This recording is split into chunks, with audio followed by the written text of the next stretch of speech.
साथियों, चौरी चौरा देश के सामान्य मानवी का स्वतः स्फूर्त संग्राम था। ये दुर्भाग्य है कि चौरी चौरा के शहीदों के जितनी चर्चा होनी थी, बहुत अधिक चर्चा नहीं हो पाई। इस संग्राम के शहीदों को, क्रांतिकारियों को इतिहास के पन्नों में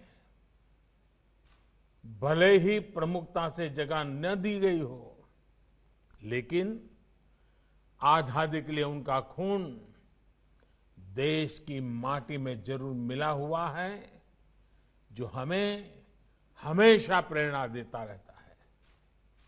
अलग अलग गांव, अलग अलग आयु, अलग अलग सामाजिक पृष्ठभूमि, लेकिन एक साथ मिलकर वो सब मां भारती की वीर संतान थे। आजादी के आंदोलन में संभवतः ऐसे कम ही वाक्य होंगे, ऐसे कम ही घटनाएं होगी जिसमें किसी एक घटना पर 19 स्वतंत्रता सेनानियों को फांसी के फंदे पे लटका दिया गया हो। अंग्रेजी हुकूमत तो सैकड़ों स्वतंत्रता सेनानियों को फांसी देने पर तुली हुई थी, लेकिन बाबा राघवदास और महामना मालवीय जी के प्रयासों की वजह से करीब करीब 150 लोगों को फांसी से बचा लिया गया था। इसलिए आज का दिन विशेष रूप से बाबा राघवदास और महामना मदन मोहन मालवीय जी को भी प्रणाम करने का है, उनका स्मरण करने का है। साथियों, मुझे खुशी है कि इस पूरे अभियान से हमारे छात्र छात्राओं, युवाओं को प्रतियोगिता के माध्यम से भी जोड़ा जा रहा है। हमारे युवा जो अध्ययन करेंगे, उससे उन्हें इतिहास के कई अनकहे पहलू पता चलेंगे। भारत सरकार के शिक्षा मंत्रालय ने भी आजादी के 75 साल पूरे होने पर युवा लेखकों को स्वतंत्रता सेनानियों पर किताब लिखने के लिए, घटनाओं पर किताब लिखने के लिए, शोध पत्र लिखने के लिए आमंत्रित किया है।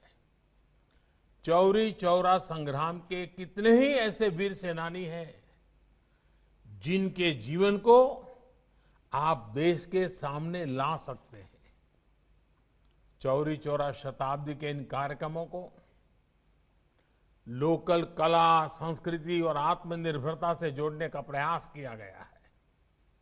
ये प्रयास भी हमारे स्वतंत्रता सेनानियों के प्रति हमारी श्रद्धांजलि होगी। मैं इस आयोजन के लिए मुख्यमंत्री योगी आदित्यनाथ जी को और यूपी की सरकार की भी सराहना करता हूं। साथियों, सामूहिकता के जिस शक्ति ने गुलामी की बेड़ियों को तोड़ा था, वही शक्ति भारत को दुनिया की बड़ी ताकत भी बनाएगी।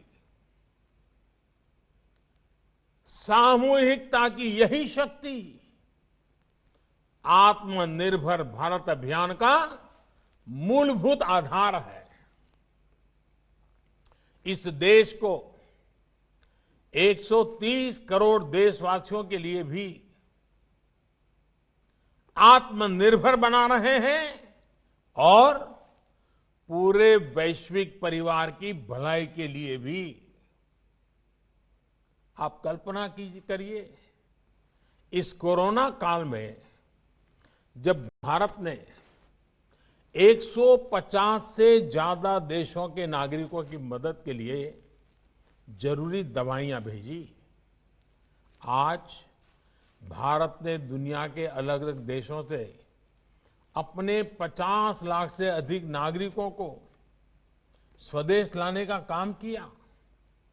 जब भारत ने अनेकों देशों के हजारों नागरिकों को सुरक्षित उनके देश भेजा, जब आज भारत खुद कोरोना की वैक्सीन बना रहा है, दुनिया के बड़े बड़े देशों से भी तेज गति से टीकाकरण कर रहा है, जब भारत मानव जीवन की रक्षा को ध्यान में रखते हुए दुनिया भर को वैक्सीन पहुंचा रहा है, दे रहा है, तो हमारे स्वतंत्रता सेनानियों को जहां भी उनकी आत्मा होगी जरूर गर्व महसूस होता होगा। साथियों, इस अभियान को सफल बनाने के लिए अभूतपूर्व प्रयासों की भी जरूरत है। इन भगीरथ प्रयासों की एक झलक हमें इस बार के बजट में भी दिखाई देती है। कोरोना काल में देश के सामने जो चुनौतियां आई, उनके समाधान को ये बजट नई तेजी देने वाला है। साथियों, बजट के पहले कई दिग्गज ये कह रहे थे कि देश ने इतने बड़े संकट का सामना किया है, इसलिए सरकार को टैक्स बढ़ाना ही पड़ेगा, देश के आम नागरिक पर बोझ डालना ही होगा, नए नए कर जो लगाने ही पड़ेंगे। लेकिन इस बजट में देशवासियों पर कोई बोझ नहीं बढ़ाया गया, बल्कि देश को तेजी से आगे बढ़ाने के लिए सरकार ने ज्यादा से ज्यादा खर्च करने का फैसला लिया है। ये खर्च देश में चौड़ी सड़कें बनाने के लिए होगा, ये खर्च आपके गांव को शहरों से, बाजार से, मंडियों से जोड़ने के लिए होगा।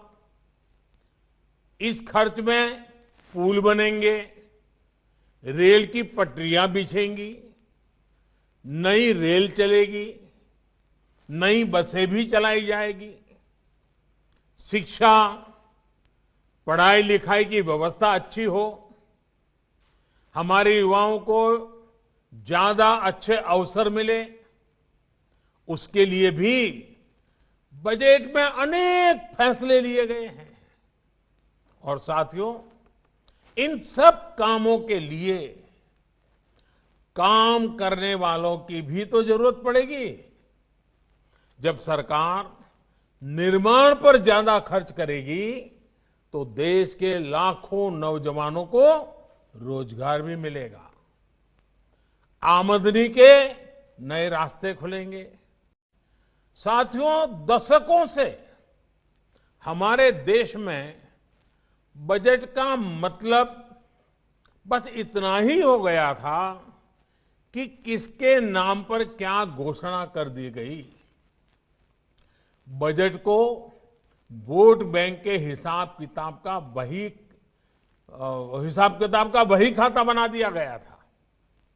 आप सोचिए, आप भी अपने घर में आने वाले खर्चों का लेखा जोखा अपनी वर्तमान और भविष्य की जिम्मेदारियों के हिसाब से करते हैं, लेकिन पहले की सरकारों ने बजट को ऐसी घोषणाओं का माध्यम बना दिया था जो पूरी ही नहीं कर पाते थे।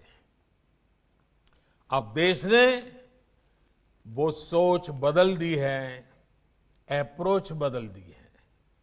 साथियों, कोरोना काल में भारत ने जिस तरह से इस महामारी से लड़ाई लड़ी है, आज उसकी तारीफ पूरी दुनिया में हो रही है।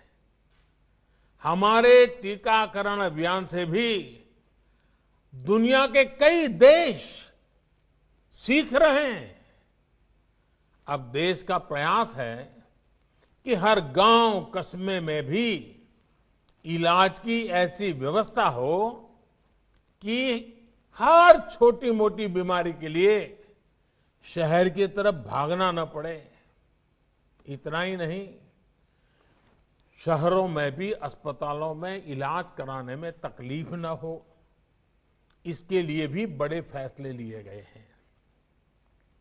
अभी तक आपको अगर कोई बड़ा टेस्ट या चेकअप कराना होता है तो आपको अपने गांव से निकल करके गोरखपुर जाना पड़ता है, या फिर कई बार आप लखनऊ या बनारस तक चले जाते हैं। आपको इन दिक्कतों से बचाने के लिए अब सभी जिलों में आधुनिक टेस्टिंग लैब बनाई जाएगी। जिले में ही चेकअप की व्यवस्था होगी और इसलिए देश ने बजट में स्वास्थ्य के क्षेत्र में भी पहले से काफी ज्यादा खर्च की व्यवस्था की है। साथियों, हमारे देश की प्रगति का सबसे बड़ा आधार हमारा किसान भी रहा है। चौरी चौरा के संग्राम में तो किसानों की बहुत बड़ी भूमिका थी। किसान आगे बढ़ेंगे,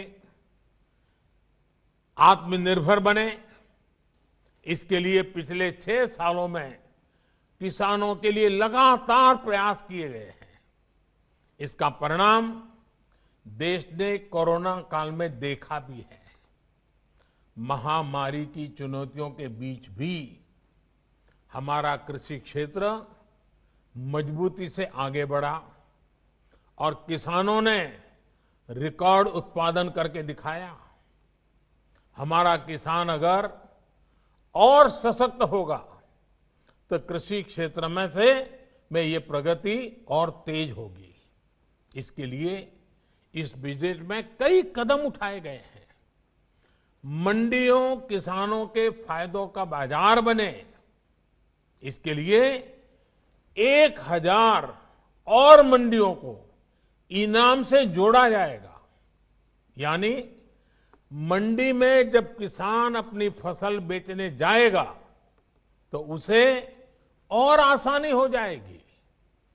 वो अपनी फसल कहीं भी बेच सकेगा। इसके साथ ही ग्रामीण क्षेत्र के लिए इंफ्रास्ट्रक्चर फंड को बढ़ाकर 40,000 करोड़ रुपए कर दिया गया है।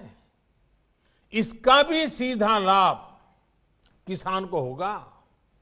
ये सब फैसले हमारे किसान को आत्मनिर्भर बनाएंगे, कृषि को लाभ का व्यापार बनाएंगे। यहां यूपी में जो केंद्र सरकार ने जो प्रधानमंत्री स्वामित्व योजना की शुरुआत की है, वो भी देश के गांवों के विकास में अहम भूमिका निभाने वाली है। इस योजना के तहत गांव की जमीनों, गांव के घरों का कागज गांव के लोगों को दिया जा रहा है। जब अपनी जमीन के सही कागज होंगे, अपने घर के सही कागज होंगे, तो उनका मूल्य तो बढ़ेगा ही, बैंकों से बहुत आसानी से कर्ज भी मिल जाएगा। गांव के लोगों के घर और जमीन पर कोई अपनी बुरी दृष्टि भी नहीं डाल पाएगा। इसका बहुत बड़ा लाभ देश के छोटे किसानों को, गांव के गरीब परिवारों को होगा।